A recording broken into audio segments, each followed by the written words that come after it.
Well, welcome to part 3 in our series on finding hope when life is fearful. When I started this series 2 weeks ago, it would never have occurred to me that today we would be in the middle of one of the largest periods of racial and civil unrest in our lifetime. It feels like something misplaced in history, like something from a long time ago. It feels like we should be past all this, and yet, clearly, we're not. When I was in college, I was out for a walk late one night and I was picked up by a police officer. He was looking for someone who had stolen a sign from a gas station, and I roughly fit the description. Now, I didn't like what was going on, but I also had no doubt that I would be released eventually because I knew that I was innocent. It never occurred to me that the police officer might mistreat me. It certainly never entered my mind that this could result in the loss of my life. And yet that fear is a reality for African Americans in our country.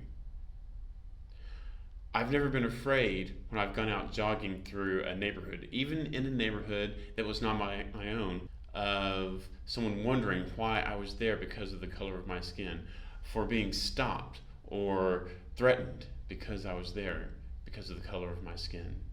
And yet again, that is the reality that many in our country face today. As much as we would like to think and hope differently, racial inequality and injustice still exist in our country. Prejudice still exists in our country. Stereotypes and false assumptions about race still exist in our country, even in the church. And so our African American brothers and sisters live with a fear that I do not. And among people of all races today, there is a fear. There is a fear of the violence that we see on the TV, the protests and the riots and the looting that have gotten violent. And we're afraid that it could come to our city or even to our neighborhood. And so we're afraid. And yet there's very real reason for hope. In Psalm 9, it says, "The Lord reigns forever. He has established his throne for judgment. He will judge the world in righteousness. He will govern the peoples with justice. The Lord is a refuge for the oppressed, a stronghold in times of trouble. Those who know your name will trust in you, for you, Lord, have never forsaken those who seek you." In verse 12 it says, "For he who avenges blood remembers. He does not ignore the cry of the afflicted." And in verse 15 it says, "The nations have fallen into the pit they have dug.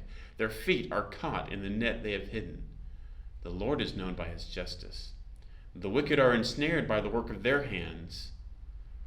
The wicked return to the grave, all the nations that forget God. But the needy will not always be forgotten, nor the hope of the afflicted ever perish."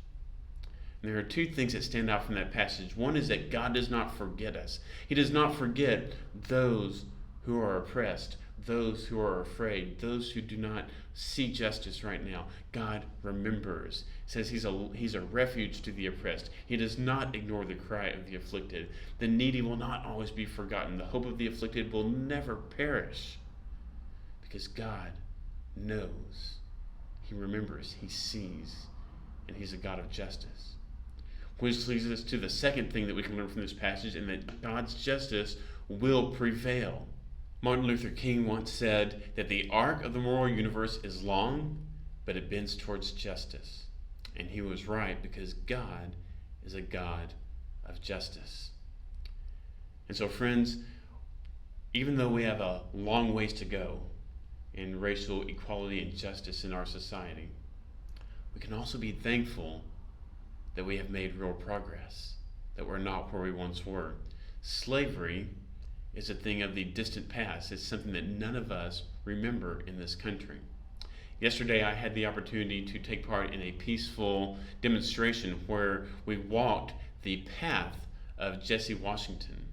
Jesse Washington was a teenager in 1916 who was convicted of raping and murdering a white woman, and he was dragged out of the courtroom down the street where he was lynched and burned to the celebration of 10,000 people in the city of Waco.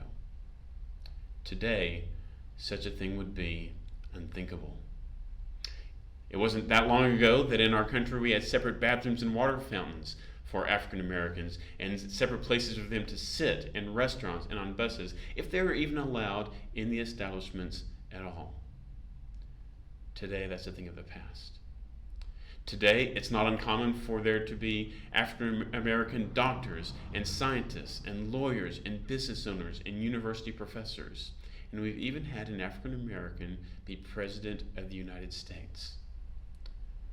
We are not where we once were. The tide of justice is rolling on. God will ensure that justice is done, and He does not forget the oppressed. And because of that, we can have real hope, even in a time when life is fearful. And until that perfect justice is accomplished, and it never will be in this lifetime, let us love one another. Let us listen to one another. Let us hear the stories of those that experience life differently from us, and may we stand with them.